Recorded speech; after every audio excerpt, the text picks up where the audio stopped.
A black woman sits quietly in seat 2A. A white man in a suit points at her and says to the flight attendant, "She doesn't belong here. Check her ticket again." The cabin smells like recycled air and fresh coffee. Meridian Airlines Flight 447 Chicago O'Hare to Atlanta Hartsfield boards at 6:58 in the morning, and the first-class section is already half full when Gerald Whitmore steps through the jet bridge. Dr. Amara Osei had been in seat 2A for 11 minutes before he arrived. She had stowed her carry-on in the overhead bin, the small black roller she had packed and unpacked so many times that the motion required no thought.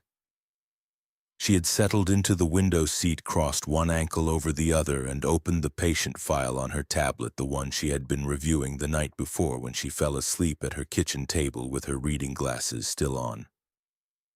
The notes were dense and technical, full of the kind of language that took most people years to learn to read without flinching. Amara read them the way other people read a grocery list. She was not performing calm. She simply was calm. That was the detail that would matter later when everyone tried to explain what they had witnessed. People kept saying she was so composed, so dignified, as if those qualities were surprising. As if a woman who had spent 7 hours inside someone's skull with a scalpel and a prayer would be expected to unravel over a seat assignment. Amara was composed the way a river is composed. The water knows where it is going. It does not require your approval to get there. Gerald Whitmore was 58 years old, 6'1", and dressed in the particular way of men who consider their wardrobe a form of argument. Navy suit tailored close, white shirt, no tie, monogrammed cufflinks, gold, the initials GHW in a font that had been chosen to look old.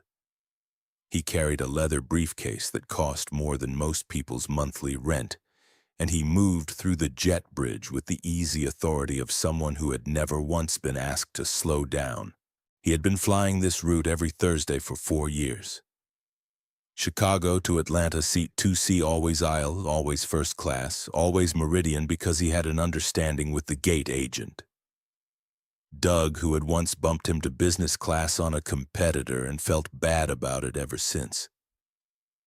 Gerald knew the names of the flight attendants. He knew which ones would bring him his Bloody Mary before takeoff without being asked. He knew the small rhythms of this particular aircraft, the way you know the habits of a house you have lived in for years. He did not know Amara Osei. He stepped into the first-class cabin, swept his gaze across the rows, and stopped. The stop was barely visible. A half-second pause in his stride, a fractional adjustment in his expression. He looked at the seat number above the window, 2A, and then he looked at the woman sitting beneath it, and then he looked at the flight attendant standing 3 feet away with a smile that was already beginning to falter.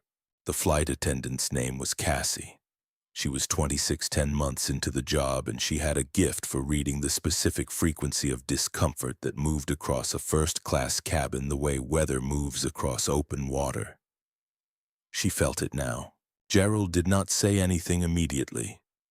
He set his briefcase in the overhead bin directly across from Amara, directly above seat 2C, and he did it with the careful, deliberate motion of a man who is thinking while his hands are busy. Then he turned to Cassie. His voice was pleasant. That was the first thing every witness would remember. How pleasant his voice was. "Excuse me. I think there may be a mix-up here." He said it the way you might say the restaurant got your order wrong. Mild. Reasonable. The voice of a man who expected to be agreed with. Cassie's smile locked in place. She looked at Amara. She looked at Gerald. She looked back at Amara as if the answer to a question she had not yet been asked might be written somewhere on the surface of the moment. These are the opening words of this story, and this is how black stories begin. Not with a slur, not with a raised voice or a pointed finger or a word that leaves a mark you can show someone later. They begin with a polite sentence that carries a freight train of assumption inside it, wrapped so neatly that the person driving the train can always say they meant nothing by it. Amara did not look up. Her stylus moved across the tablet screen, annotating a section of the file she would need to reference before the surgical consult on Monday. The notation was precise 3 words and an arrow, and then she moved to the next page. She had heard him. She heard everything. She had learned over the course of a career spent in rooms where she was routinely the only person who looked like her to hear everything while appearing to hear nothing. It was not a performance. It was a form of data collection. Cassie leaned toward her, lowering her voice in the way people lower their voices when they are doing something they know on some level they should not be doing. "Ma'am, would you mind if we just verified your seat assignment? A passenger has raised a concern." The man sitting in the row directly behind Amara was 34 years old, and his name was Marcus Webb.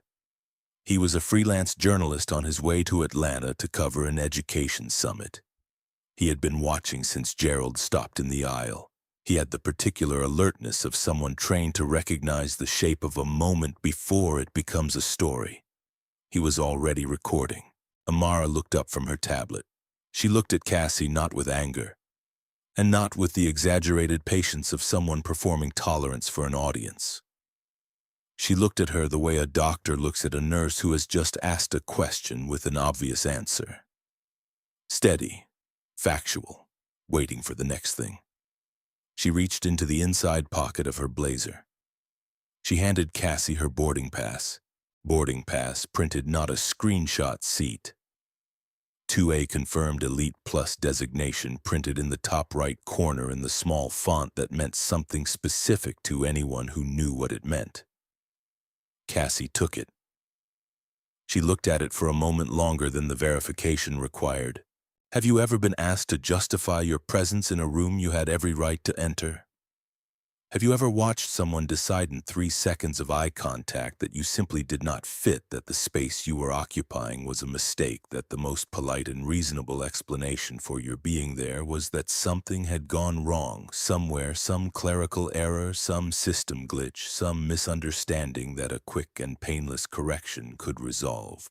This is a story about life stories that rarely make the evening news. Until they do. Marcus Webb's phone screen glowed in the dim cabin light. The recording counter climbed. 32 seconds. 33. 34. Cassie handed Amara's boarding pass back to her. Then she straightened and turned toward Gerald Whitmore and opened her mouth. And in the space before she spoke, the entire first-class cabin held the specific silence of people who are pretending not to listen. Cassie said his seat was confirmed, that the manifest showed 2C, that everything in the cabin was exactly where it was supposed to be. Gerald nodded. The nod was slow and considered the nod of a man receiving information he had already decided was incomplete. He said, "I'm not trying to make a scene. I travel this route every week. I know how the upgrade system works. Sometimes the kiosk makes errors. I'm simply asking you to confirm that every passenger in this cabin is seated correctly." He did not look at Amara when he said it. That was the precise and deliberate thing, the thing Marcus Webb's camera caught, and that would be replayed 4 million times in the next 18 hours. Gerald Whitmore stood in the aisle of a first-class cabin and complained about a seating arrangement without once directing his complaint at the person sitting in the seat. He spoke only to Cassie. He said every passenger, not this passenger, not the woman in 2A, not her. Every passenger, as if the concern were systemic, administrative, entirely without a target. The target was unmistakable. Cassie pulled up the manifest on her tablet. She scrolled. She found it. Seat 2A, Dr. Amara Osei, Elite Plus, confirmed upgrade, paid fare differential of $340, booking reference, confirmed at 6:41 that morning. Everything in order, every box checked. She told him this. Gerald smiled. It was a good smile, practiced and warm. The smile of a man who had spent decades in rooms where smiling was a form of leverage. He said, "I'd feel better if a supervisor confirmed it. No offense to you." Cassie's mouth stayed in the shape of a professional expression for approximately 2 seconds after he said it. Then something behind her eyes shifted, some small interior thing that Marcus's camera caught at the edge of the frame, a tightening around the jaw, a blink held a half-second too long. She had been a flight attendant for 10 months, and she already knew what it meant when a passenger said no offense to you while doing exactly the thing they were claiming not to do. It meant the offense was the point. It meant the smile was the mechanism, not the apology. She excused herself and walked toward the galley. Marcus Webb had not lowered his phone. He had been recording for 2 minutes and 40 seconds. His arm was beginning to ache and he did not move it. He had covered school board meetings and city council hearings and one particularly tense zoning dispute in Buckhead that had devolved into a shouting match over a parking structure, and he knew with the specific instinct of someone who had spent years learning to recognize the shape of a moment before it became a story that he was inside something real. His camera caught Gerald standing in the aisle with his arms loosely crossed, weight settled back on his heels. It was the posture of a man who was waiting not anxiously but with the patient confidence of someone who had never had to wait very long for things to go his way. It was the posture of ownership. It caught Cassie's micro-flinch, barely visible, half a second when Gerald asked for the supervisor. It caught Amara, unmoving, one finger scrolling her tablet. She had not looked up since handing Cassie her boarding pass. She was reading patient notes and she looked from the outside, like someone who had completely forgotten that anything was happening around her.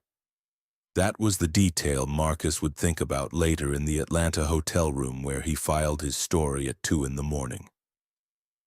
She already knows how this ends, he would write.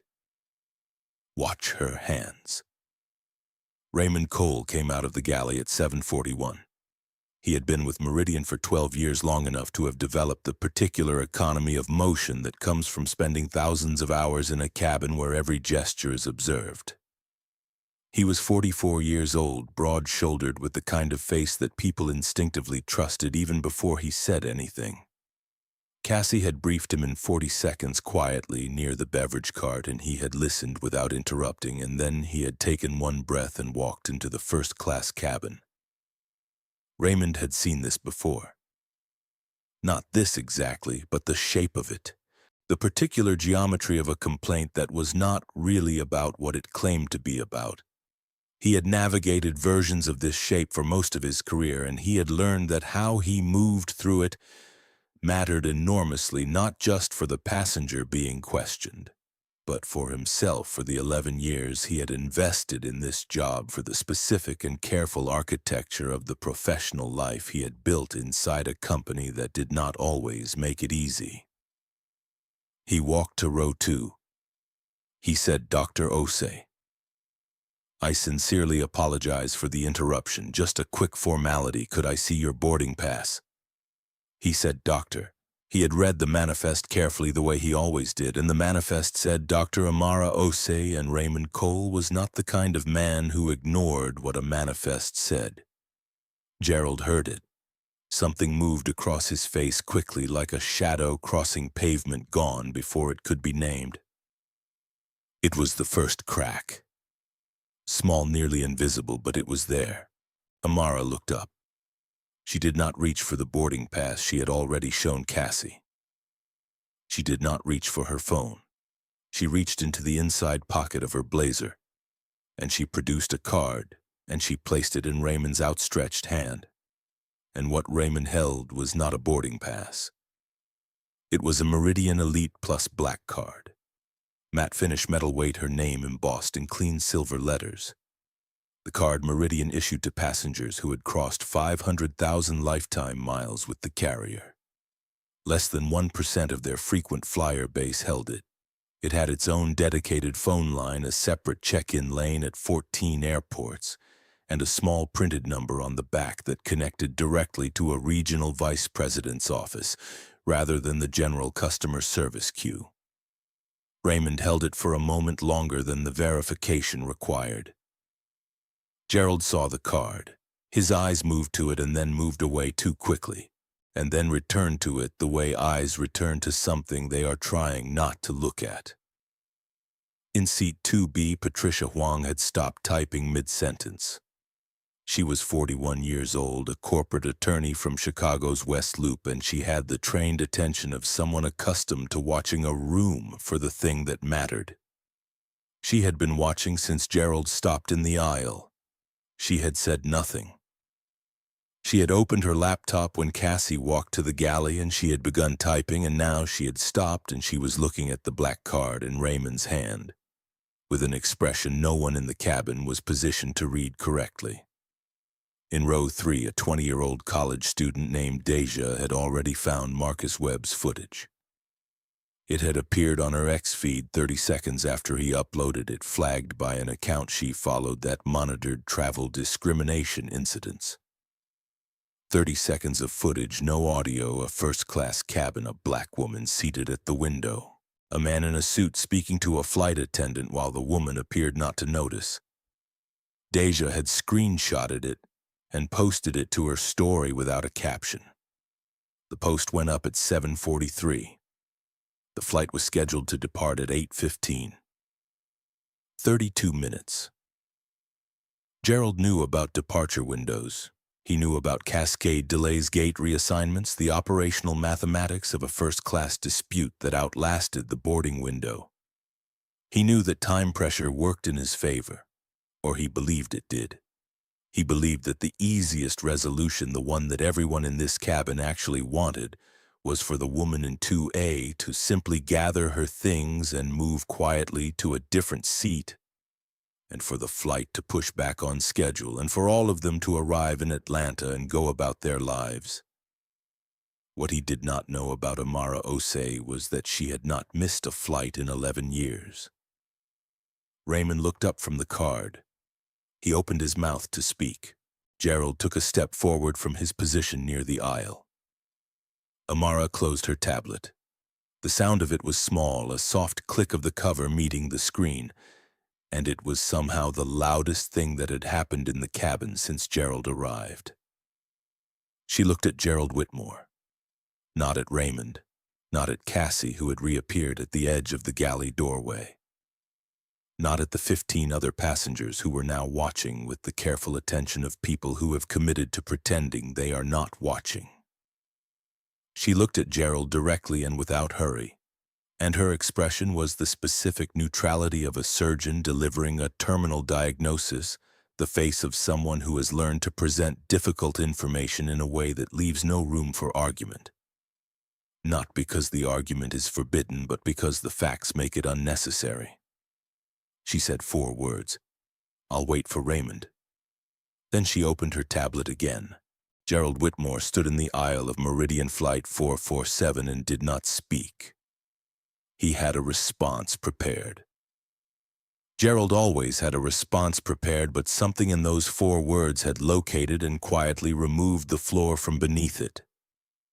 Not a threat, not a speech, not a declaration of rights or an accusation or even a particularly memorable sentence. Just 4 words that told him without telling him anything exactly where the power in this cabin actually resided. He did not know what to do with that, neither did anyone else. The boarding clock above the jet bridge door read 7:44. 7 minutes had passed since Raymond retrieved the black card, and nothing had been resolved, and the clock was not interested in anyone's discomfort. Raymond made the call at 7:51.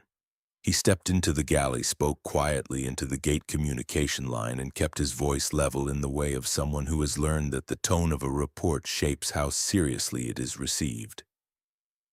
He said there was a seating dispute in first class. He said the passenger in 2A was confirmed Elite Plus black card holder seat assignment documented and verified. He said a Platinum Elite passenger in 2C had raised a concern and was requesting supervisor involvement. He said it all without editorializing, without the words that were available to him and that he chose not to use, and then he waited. Doug Mercer appeared at the jet bridge door 3 minutes later. Doug was 47, 15 years at O'Hare, and he had the particular look of a man who already knew before he stepped onto the aircraft that he was walking into something he had not been trained for. He had been briefed by Raymond over the comms. He knew about the black card. He knew the seat was confirmed. He also knew Gerald Whitmore by name, by face, by coffee order, by the handshake they exchanged every Thursday morning at the Meridian Premier check-in lane. Gerald met him near the galley entrance before Doug could reach row 2. The conversation lasted 90 seconds. Marcus Webb's camera was angled toward Amara and could not capture it. No one reported exactly what was said. What the cabin saw was Gerald speaking in a low voice with his hand partially raised, a gesturing man making a private case, and Doug listening with his chin slightly down, nodding once and then nodding again. When Doug walked toward Amara, he was looking at the floor. He stopped at the edge of row 2. He did not crouch or lean. He stood with the posture of a man delivering a message he had not written and did not entirely believe. He said, "Ma'am, I wonder if you might be more comfortable in our premium economy section. There's been a concern raised about we can offer you a full upgrade credit for a future flight." Amara looked up from her tablet. She said, "I have a seat. It is this seat. I would like to keep it." Her voice was the same temperature it had been since Gerald arrived. No elevation, no edge, no performance of patience. Just the flat, declarative calm of someone stating a fact that should not have required stating. Doug glanced at Gerald. It was a brief glance, involuntary, the kind of look a person makes when they are checking whether the person who gave them their instructions is satisfied with how they are being carried out. It lasted less than a second, but Amara saw it. Her eyes moved to Gerald and back to Doug in the same moment, tracking the invisible line between them, and she said nothing about what she had just witnessed. She did not need to. She had been watching people defer to Gerald Whitmore for the last 14 minutes, and she understood precisely what kind of room she was in. Patricia Huang in seat 2B had closed her laptop. She was sitting with it balanced on her knees, lid shut, both hands resting on top of it, and she was watching Doug with the focused and unblinking attention of someone who has stopped taking notes because they have already heard enough. At 7:53, Marcus Webb posted the clip. 90 seconds of footage, the full sequence from Gerald's first approach to Amara's 4 words to Raymond, posted to X. With the caption, "First Class Meridian Flight 447 right now. Woman hasn't moved an inch, thread incoming." He had edited nothing. He had added no music, no text overlay, no slow motion effect. He had simply posted what his phone had captured, which was enough. By 8 o'clock, it had 4,400 views and 340 retweets. By 8:02, a travel blogger with 890,000 followers had quote tweeted it with 7 words. "This is why I don't fly Meridian." In row 3, Deja was refreshing her screen with the compulsive rhythm of someone watching a number they cannot quite believe. She showed her seatmate, a pre-med student named Thomas, who had won his standby upgrade in the last 4 minutes of boarding. He looked at the screen. He looked at the back of Amara's seat. He looked at the screen again. The number climbed. At 8:03, an assignment editor at a Chicago television news desk received an automated alert from their social media monitoring software. The alert flagged a trending cluster containing the words, "Meridian First Class," and removed appearing together in accelerating volume. The editor forwarded it to a producer. The producer made a phone call. Gerald Whitmore had been standing in the first-class aisle for 21 minutes. Outside on the tarmac, the pushback crew was in position.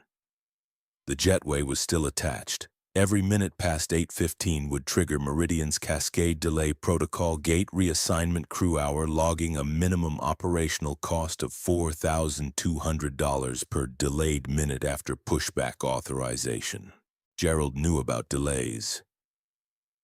He had calculated somewhere in the architecture of his certainty that time was working for him, that the pressure of a departure window would accomplish what his complaint had so far failed to accomplish.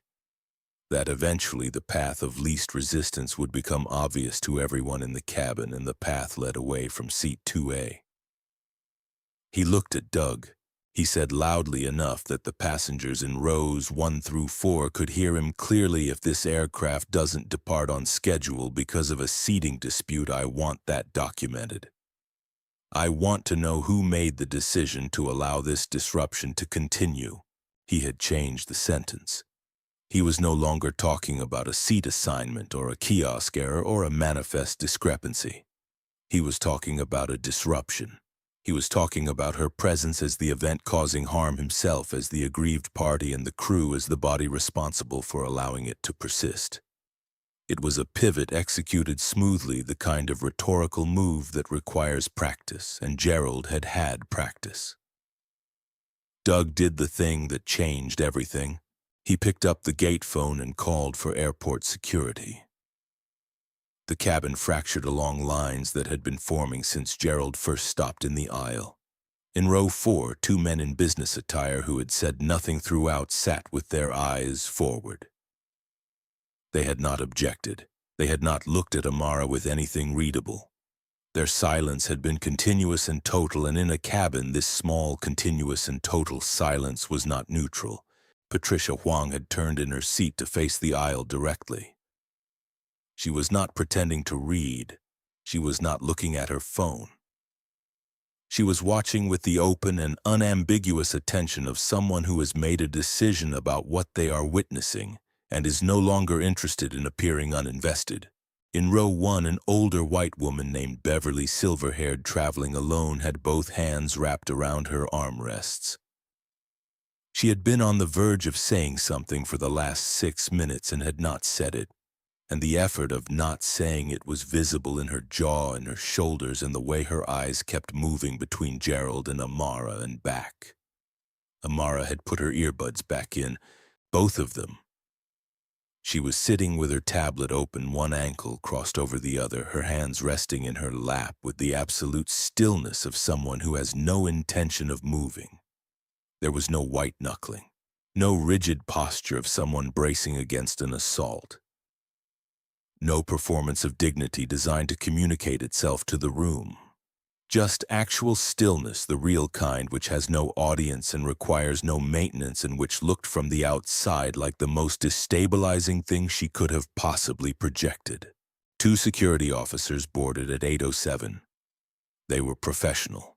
They introduced themselves. They explained that they had been asked to assist with a seating matter, and that they were hoping everyone could work together to get the flight on its way. They asked Amara if she would be willing to step off the aircraft temporarily pending clarification of the seating issue. Amara removed one earbud. She looked at the officers with the same expression she had held since Gerald first opened his mouth in this cabin. Not defiance, not fear. Not the bright performance of someone making a public stand. Just the level diagnostic attention of someone gathering information before responding. She said, "Before I step off this aircraft, I want the name of the supervisor who authorized this request, the specific Meridian policy under which a confirmed Elite Plus passenger can be removed from an assigned seat, and I want it in writing. I'll wait." The officer on the left looked at Raymond. Raymond looked at Doug. Doug was looking at his shoes. 8:09, 6 minutes to push back. The aircraft had not moved. Gerald Whitmore had not sat down. Marcus Webb's phone was still recording. Patricia Huang had reopened her laptop. And the cockpit door, which had been closed for the entire duration of everything that had just happened, opened. A figure stepped into the first-class cabin. Full uniform. 4 gold stripes on each sleeve. Shoulders back, chin level, the unhurried posture of someone who has navigated worse turbulence than this and knows with the deep physical certainty of long experience exactly how much pressure a structure can hold before it has to give. He did not rush. He walked the length of the first-class aisle slowly, and he did not make eye contact with Gerald or with Doug or with the 2 security officers who had stepped slightly aside without being asked to. He walked until he reached row 2. He stopped. He looked at Amara Ose, and the expression on his face was nothing that anyone in the cabin had been expecting. It was not the professional neutrality of a captain managing a passenger incident. It was not authority asserting itself over a disruption. It was something older than professionalism and quieter than authority. He said, "Dr. Ose." 2 words. Her name and her title spoken in the voice of a man who had been waiting for reasons no one in the cabin yet understood for the chance to say them. Captain David Reardon was 54 years old, and he had been flying commercial aircraft for 26 years. And in that time he had learned that the moments requiring the most authority were rarely the ones that announced themselves loudly. He did not explain himself. Not yet. He walked past Doug without looking at him.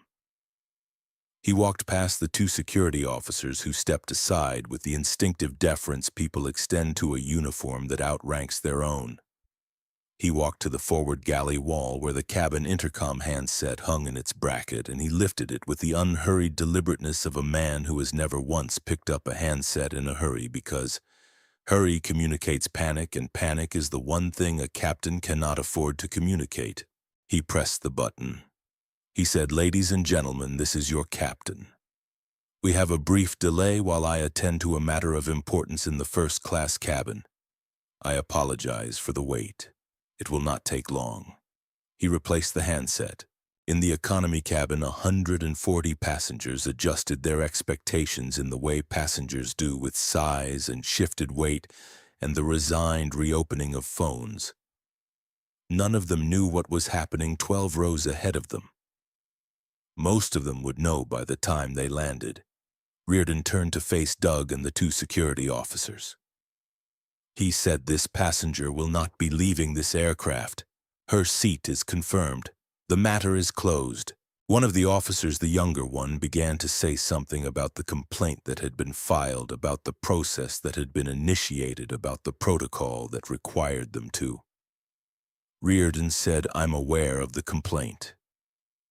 He let the pause sit for a full 3 seconds, which is longer than it sounds when no one in a room is breathing correctly. Then he said, "I'm the one closing it." The officer stopped talking. Doug was still looking at the floor.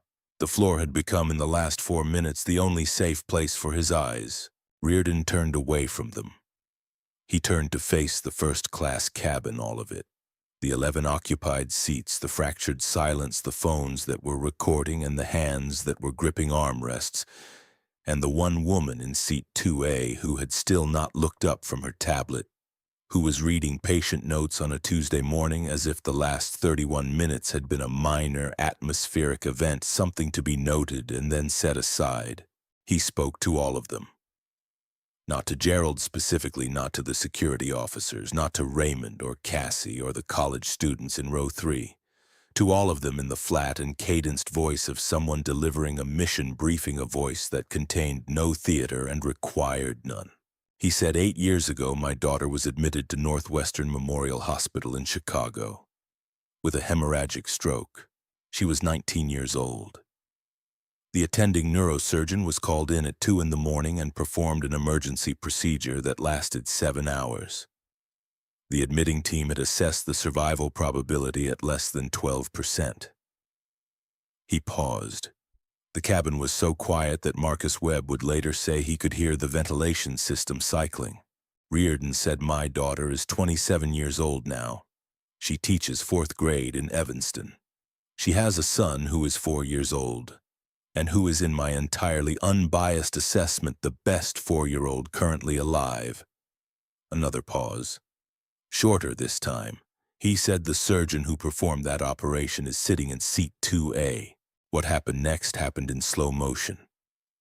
Not cinematically, but in the way that certain moments slow themselves down inside the people experiencing them.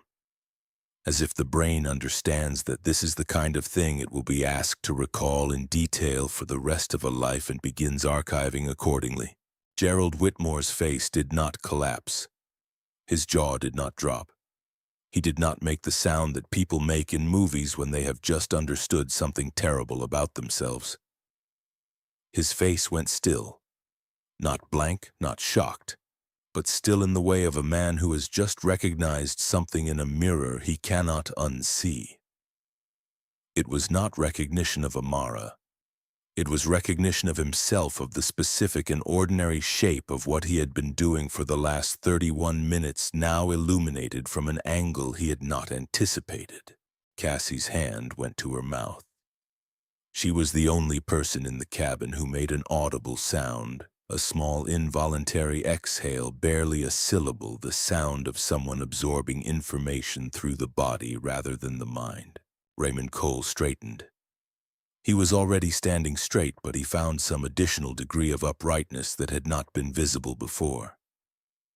His eyes went forward, fixed on the middle distance, and his expression was the expression of a man who has been waiting with great patience and at considerable personal cost for something to arrive, and is now watching it arrive and is allowing himself exactly this much of a reaction and no more. Marcus Webb's hand started shaking. He would say this in an interview 3 weeks later on a podcast about digital journalism and the ethics of public recording. He would say that his hand had been completely steady for 31 minutes through Gerald's approach and Cassie's discomfort, and Doug's rehearsed script, and the security officer's arrival, and Amara's 4 words and all of it, and that the only moment his hand shook was when Reardon said the surgeon who performed that operation is sitting in seat 2A, because that was the moment he understood what he had been recording. Patricia Huang had already reopened her laptop before Reardon finished the sentence. Her fingers were moving. Doug could not stop looking at Gerald. He had been looking at Gerald, or avoiding looking at Gerald, for the entire duration of this morning, and now he was looking at him with the helpless fixation of someone watching a thing they participated in and cannot take back. Reardon finished speaking. He looked at Amara. She had still not stood. She had not turned to face the cabin. She had not smiled, had not acknowledged the shift in the room's atmosphere, had not done any of the things that a person who had just been publicly vindicated might be expected to do. She was sitting in seat 2A with her tablet in her lap, and she looked at Captain David Reardon with an expression that was not triumph. It was something older than triumph, and harder to look at directly. It was the expression of someone who has spent a career being extraordinary in rooms that only wanted her to be ordinary, who has won arguments she should never have had to make, who has proven things that should never have required proving, and who is tired, not dramatically, not for the room, just quietly and genuinely tired in the way that accumulates over years and does not fully show until a moment like this one creates enough stillness for it to surface. She said quietly in a voice meant only for Reardon, "How is she?" He said, "She's wonderful." Amara nodded once. It was a small nod, complete and unhurried, the nod of someone receiving information they had hoped was true and are glad to confirm. Then she put her earbud back in. She opened her tablet. She returned to the patient file she had been reviewing since 6:49 that morning. The cabin held what it had just been given. Nobody spoke. Not Gerald, not Doug, not Raymond, not the security officers, not Beverly in 1B, who had finally released her grip on the armrests. Not Deja in row 3, who had stopped refreshing her phone and was simply sitting with her hands in her lap and her eyes very bright. What no one in the cabin knew, what no one would know until much later, was that Patricia Huang had not been writing notes for the last 18 minutes.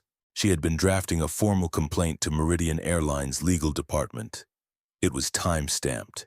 It contained the video link Marcus had posted embedded directly into the text.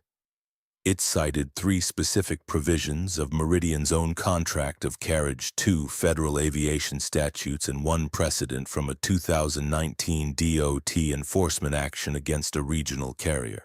Patricia Huang was a corporate attorney. She had been in private practice in Chicago for 14 years.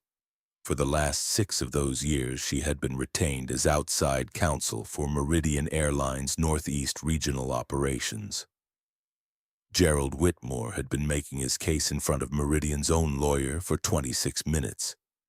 The document was nearly finished. Patricia Huang closed her laptop with the same quiet click that Amara had used to close her tablet 40 minutes earlier, and she stood up. She was not a tall woman. She wore a gray blazer and no jewelry except a watch, and she moved through the first-class cabin with the economy of motion of someone who has spent 14 years walking into rooms where she was not expected, and conducting herself as if the expectation had never mattered. She walked past row 2 without looking at Amara. She walked to the galley where Doug was standing with his back against the service cart, holding his gate tablet against his chest like something he needed to protect himself with. She held out a business card. Doug took it. He read it. His eyes moved to the bottom line where her firm name was printed, and then to the line above it where her title was printed, and then back to the bottom line again because the bottom line contained 3 words that reordered everything he thought he understood about the last 45 minutes.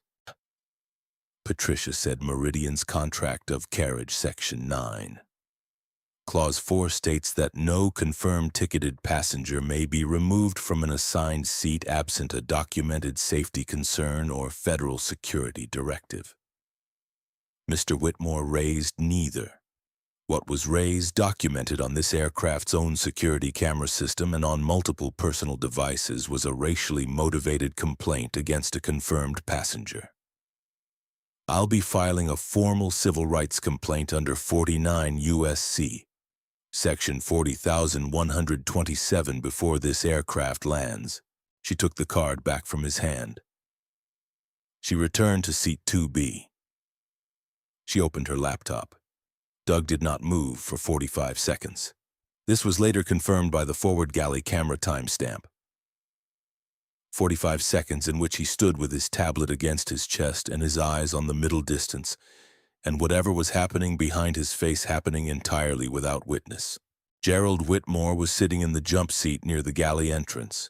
He had finally sat down, not in his assigned seat, not in 2C where his briefcase still sat in the overhead bin, but in the collapsible crew seat nearest the forward door. The seat that existed for operational necessity rather than passenger comfort. He was sitting in it the way a man sits when he has run out of positions to take and is waiting for someone to tell him what comes next. He was looking at his phone. The screen showed him what his phone had been showing everyone else for the last 32 minutes.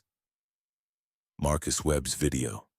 His own voice pleasant and measured, saying he was not trying to make a scene. At 8:15, the video crossed 280,000 views.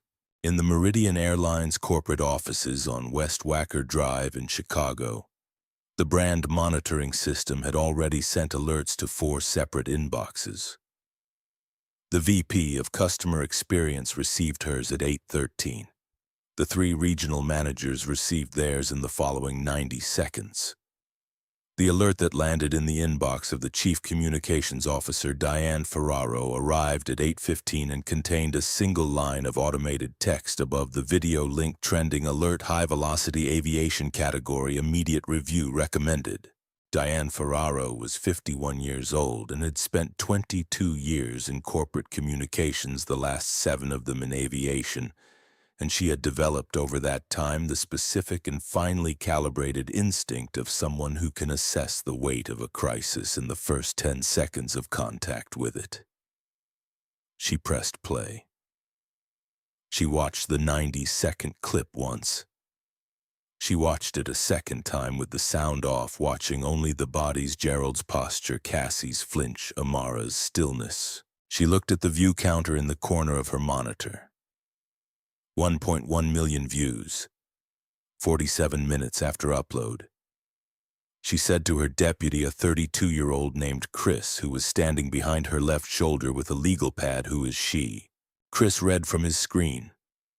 Dr. Amara Osei, board-certified neurosurgeon, Northwestern Memorial Hospital, Chicago, 4 publications in The Lancet, named to the American College of Surgeons Board of Regents in 2022. Meridian Elite Plus member since 2013. 87,000 miles flown on Meridian in the current calendar year alone. Diane Ferraro closed her eyes. She kept them closed for 3 seconds, which was the exact amount of time she needed to complete a calculation that had nothing to do with sympathy and everything to do with consequence. Then she said, "Get me Gerald Whitmore's account file." The file arrived in 4 minutes. Gerald Whitmore, 58, Senior Vice President at Whitmore Capital Group, a mid-size private equity firm headquartered in the Loop. Estimated personal net worth $14 million. Meridian Platinum Elite member for 9 consecutive years. Lifetime miles with the carrier 612,000. Also in the file, 2 prior complaints from Meridian gate agents, both flagged by the system, neither actioned beyond an internal notation. 1 formal incident report dated March 2021 filed by a female gate agent at O'Hare, who reported feeling threatened and demeaned during a rebooking dispute following a weather cancellation. The report had been closed with a single courtesy call to Whitmore's registered account number, and a note reading matter resolved, no further action required. Diane Ferraro read this section of the file twice. She then opened the legal exposure memo that Chris had placed beside her keyboard.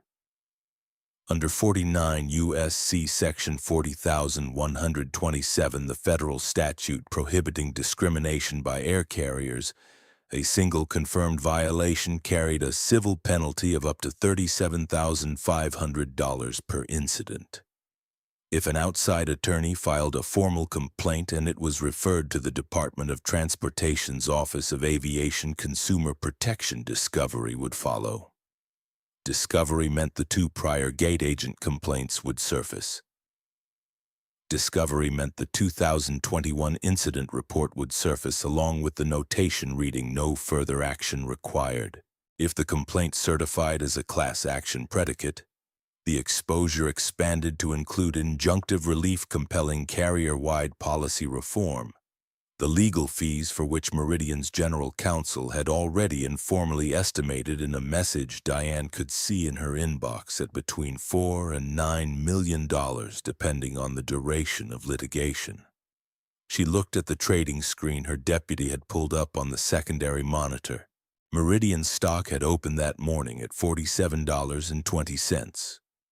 At 8:31, it was trading at $46.11.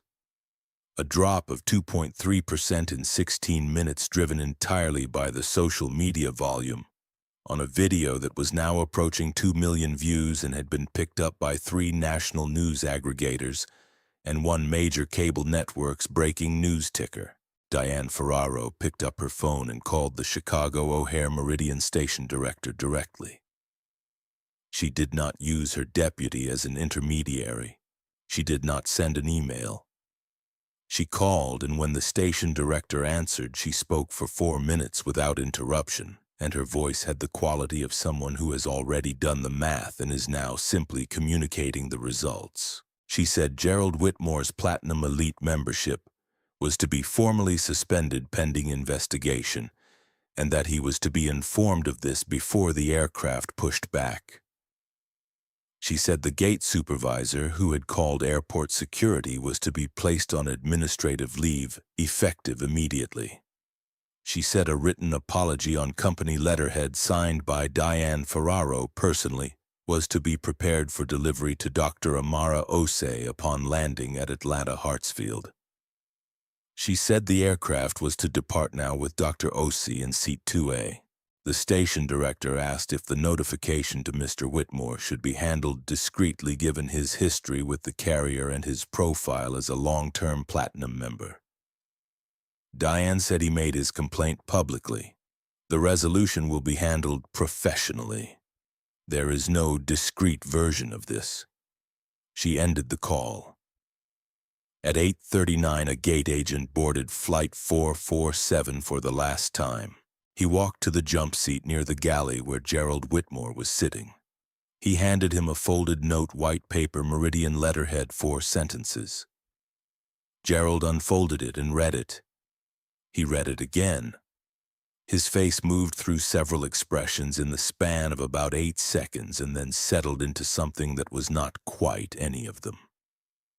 The particular neutrality of a man who is processing the arrival of consequences he had understood on some level were possible but had not genuinely expected. He folded the note. He put it in his jacket pocket. He stood, retrieved his briefcase from the overhead bin above 2C and walked toward the jet bridge door. He passed row 2. He did not look at Amara. Amara did not look up. She was reading the patient file, the same one she had been reviewing since 6:49 that morning, the one she would need before the surgical consult on Monday. Her stylus moved across the screen, a notation, precise 3 words, and an arrow. She turned the page. The jet bridge door closed at 8:40. The pushback crew received their authorization at 8:41, 26 minutes behind schedule, at an operational cost to Meridian Airlines of $104,200, a figure that would appear in an internal communications memo the following week as context for the speed and scope of what the company did next. The aircraft began to move. Outside the window of seat 2A, the gate pulled slowly away, and the tarmac opened up and the gray Chicago morning spread itself across the glass. And Dr. Amara Osei sat in her confirmed seat on her confirmed flight and read her patient notes and did not look back. The flight landed at Atlanta Hartsfield at 10:23, and the world that Gerald Whitmore returned to was not the one he had left. By noon, Marcus Webb's video had crossed 8 million views. The number had a quality that was difficult to absorb, not because it was surprising exactly, but because of the speed. 8 million people in the time it takes to fly from Chicago to Atlanta and drive to a hotel and order lunch had watched 90 seconds of a first-class cabin and formed an opinion. The opinion was not divided. The comment sections across every platform where the video had migrated and reproduced ran in one direction with the consistency of water finding level. At 3 in the afternoon, the communications director of Whitmore Capital Group released a statement. It was 4 sentences. Gerald Whitmore was taking a leave of absence to reflect on the events of that morning. The firm was committed to the values of respect and inclusion. They regretted any pain caused by the situation. They asked for privacy during this time. The statement used the word regret. It did not use the word apologize. This distinction was noted in 140 separate news articles published in the 72 hours that followed by journalists who understood, as most readers also understood, that regret and apologize are not synonyms and that the choice between them is never accidental. The following Monday, 3 institutional clients of Whitmore Capital Group began what their legal teams described in internal communications that would later become partially public as a routine review of their advisory relationships.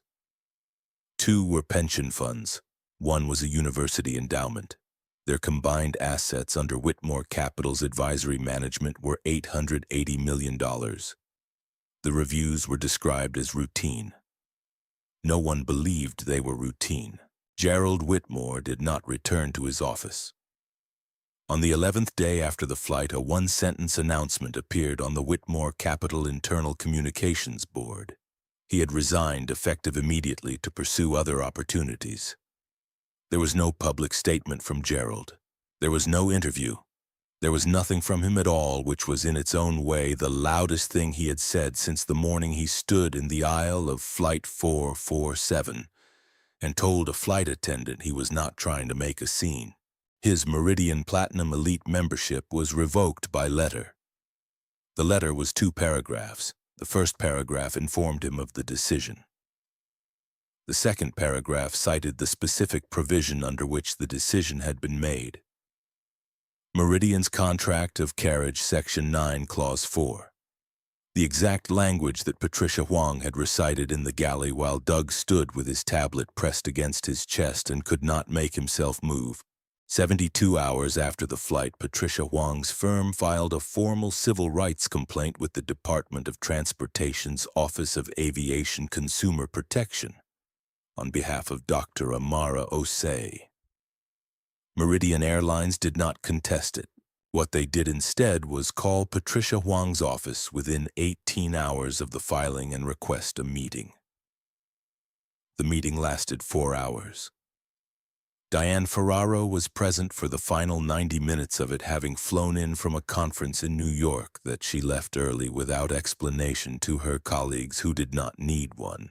The result of those 4 hours was a voluntary compliance agreement signed by Meridian's CEO and submitted to the DOT within 10 days of the flight. The agreement contained 4 provisions. The first was a settlement of $1.85 million directed in full to a nonprofit coalition supporting Black aviation professionals and travelers, with disbursement overseen by an independent trustee and a public accounting requirement. The second was mandatory bias awareness and de-escalation training for all 4,200 of Meridian's customer-facing employees to be completed within 180 days, with completion rates reported quarterly to the DOT. The third was the creation of a passenger complaint transparency dashboard, publicly viewable, updated every quarter, showing the number and resolution status of bias-related complaints filed on every Meridian route. No airline in the United States had built one before. The fourth was the appointment of an independent equity monitor for a 36-month oversight period with direct reporting access to the Meridian board and the authority to recommend policy changes without going through the communications or legal departments first. Diane Ferraro presented the agreement to the Meridian board in a meeting that lasted 40 minutes. She did not frame it as damage control. She had thought carefully about how to frame it and had decided that damage control was the wrong architecture for what she needed the board to understand. She said the alternative was litigation discovery and 4 years of headlines. This is a foundation. We build on it or we don't survive the decade. The board voted unanimously to accept the agreement. Raymond Cole received his promotion 60 days after the flight. Lead cabin supervisor for the Chicago hub, the largest hub in Meridian's network. The internal announcement was 2 paragraphs. The citation line read, "Demonstrated exceptional professional judgment under pressure." Raymond read it in the break room at O'Hare on a Tuesday morning and then folded the paper and put it in his jacket pocket and went to work. He did not tell many people what the citation meant to him. He did not need to. Cassie was not penalized. She had requested placement in Meridian's new 4-week equity and de-escalation training program before the program had finished being designed, submitting the request the same week the compliance agreement was signed. She completed the program in its first cohort. 8 months later, she was asked to serve as a peer facilitator for the second cohort. She said yes. This was what institutional reform looked like when it was working, not punishment distributed uniformly across everyone who had been in the room, but correction applied to the structures that had made the room possible. The difference mattered. One produced fear, the other produced change. Amara Osei gave one interview. She gave it to The Atlantic. It ran to 3,400 words. She asked that no photographs of her face be used, and the magazine honored the request, running instead a photograph of an empty first-class cabin, a window seat morning light coming through the oval glass. 3 of her sentences were quoted in more than 1,000 subsequent articles, speeches, legal briefs, and 1 congressional hearing on aviation civil rights held 14 months after the flight. She had said, "I didn't need a captain to validate my seat. I needed a system that didn't require validation in the first place." She had said the most dangerous assumption was that I needed to be angry to be right. She had said, "I thought about my patients the whole time. People waiting on a surgeon who had to spend 26 minutes proving she was allowed to sit down." She did not become an activist. She did not start a foundation or a podcast or a speaking career. She returned to Northwestern Memorial the week after the flight and performed 4 operations, 2 of which were classified in the surgical notes as high complexity, one of which lasted 9 hours. Her colleagues noted in the way that people note things without saying them that she seemed the same as she had always been, which was to say focused, precise, and not particularly interested in discussing anything that had happened on a Tuesday morning in a first-class cabin at O'Hare. She did accept one additional role. 9 months after the flight, she joined Meridian's newly formed Passenger Equity Advisory Board as an unpaid member.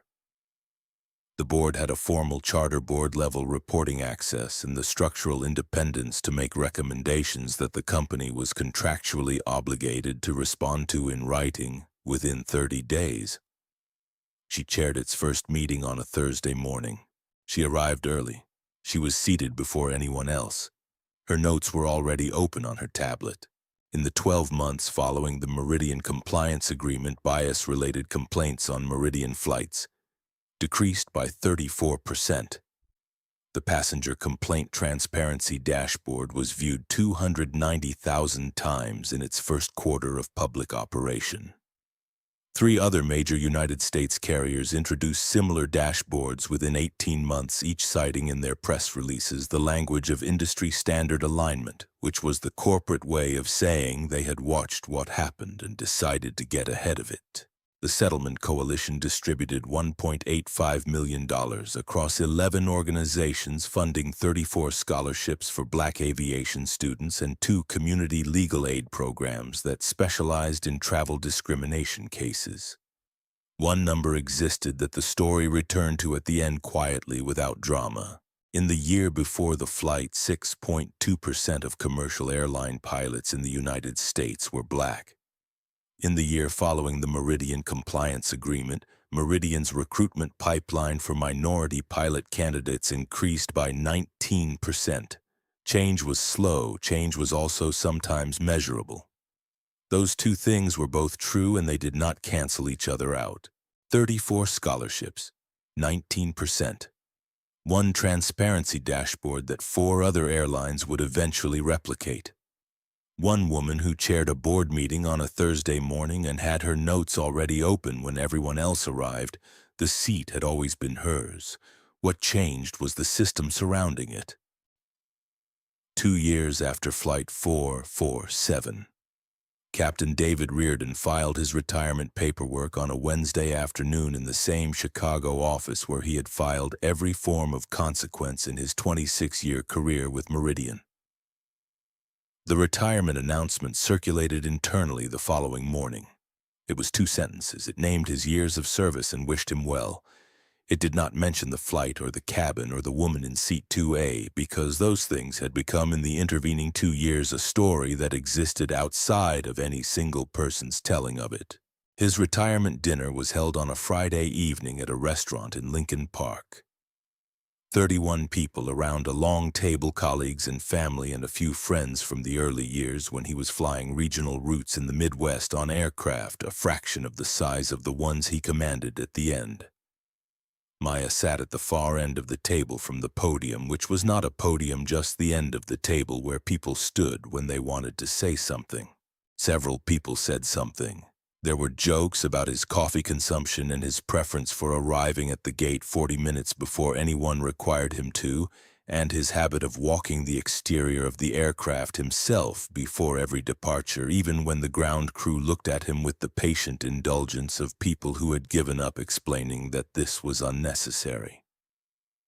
There were genuine expressions of admiration, the kind that accumulate over a career and tend to surface at its end when people finally feel the permission to say them. Maya spoke last. She talked about his roots. The early ones, the regional hops across the upper Midwest in winter, deicing at 5 in the morning, arriving in cities whose names she had memorized as a child from listening to him describe them at the dinner table. She talked about the years she had spent measuring time by his schedule, knowing which weeks he was home and which weeks the house was quieter in a specific way that was different from ordinary quiet. She talked about what it had meant to grow up understanding from the beginning that the people you loved sometimes flew away and came back and flew away again, and that the coming back was the thing you held on to. She did not mention the flight. Not by name, not directly. She talked about his career the way a person talks about a river, by describing its length and its bends and the landscape it had moved through without stopping to isolate any single moment as the one that defined it. At the end, almost as a footnote delivered in the quieter voice of something she had not entirely planned to say, she said, "He always told me that the best flights were the ones where he got everyone home safe." I think he meant that more broadly than any of us realized. She raised her glass. 31 people raised theirs. Reardon, at the head of the table, looked at his daughter with the expression of a man who has been given late in life the specific gift of being understood, and he did not say anything because some things do not require a response. And he had always known the difference. Somewhere in the world that evening, on a Meridian flight departing Chicago, seat 2A was occupied by a woman traveling alone. She had a window.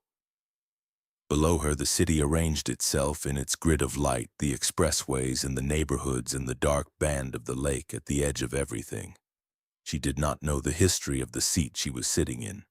She did not know about the morning 2 years earlier when that same seat number had been at the center of something that changed the policies of a $4.3 billion airline and put 34 students on a path toward careers in aviation, and created a transparency dashboard that 100,000 people had consulted before booking their flights. She just knew she had a window seat. She pressed her forehead lightly against the glass and watched the city shrink beneath her. Amara Osei saved a 19-year-old girl's life in a 7-hour operation with a 12% survival rate. She did it because it was her job and she was extraordinary at it. She sat in seat 2A because she bought a ticket and she had earned the right. Both of those things were true before anyone said them out loud. They were true when she boarded. They were true when she was challenged. They were true when Reardon walked out of the cockpit, and they were true before he did, and they will be true on every flight she takes for the rest of her life. Some truths do not require witnesses, but sometimes witnesses change the world. Amara returned to Northwestern Memorial the week after the flight and performed 4 operations and attended 2 department meetings and reviewed 11 patient files and did not give a single interview for 3 months. When she finally spoke, she said the thing she needed to say once in 3,400 words. And then she returned to her life, which was the life she had always had, full of early mornings and long procedures and the specific and demanding work of keeping people alive. She chaired the first meeting of the Passenger Equity Advisory Board on a Thursday morning. She arrived early. Her notes were already open. The other members filed in and found her there, ready the way she had always been ready, in every room, on every flight, in every moment that required someone to hold the line without raising their voice. She held it. She always had. If you have ever walked into a room and felt the weight of someone deciding before you opened your mouth that you did not belong there, this story was made for you. If you have ever been asked to prove what you had already earned, to justify what was already yours, to stay calm in a moment that deserved your fury and chose your dignity instead, this story belongs to you. And if you have never had to do any of those things, this story is especially for you, because understanding what you have never experienced is where everything begins. Tell us in the comments if this reached you. Tell us your story or the story of someone you know, or just tell us that you watched and that it meant something. Your voice in the comments is how these stories travel further than any algorithm can carry them alone. If someone in your life needs to see this today, send it to them. Not for the numbers, for them. We tell real-life stories here, the ones that don't make the evening news. The ones about people who change something enormous by refusing to move, by staying seated, by knowing their worth so completely that no one's doubt could locate a foothold. These are the touching stories that live beneath the headline. These are the black stories that have always existed in every first-class cabin and every boardroom and every room where someone looked at someone else and made a decision in 3 seconds that they had no right to make. Subscribe so you are here for the next one. Because there is always a next one, and the people living them deserve witnesses. Amara Osei fit. She always did. The only thing that changed was who was watching.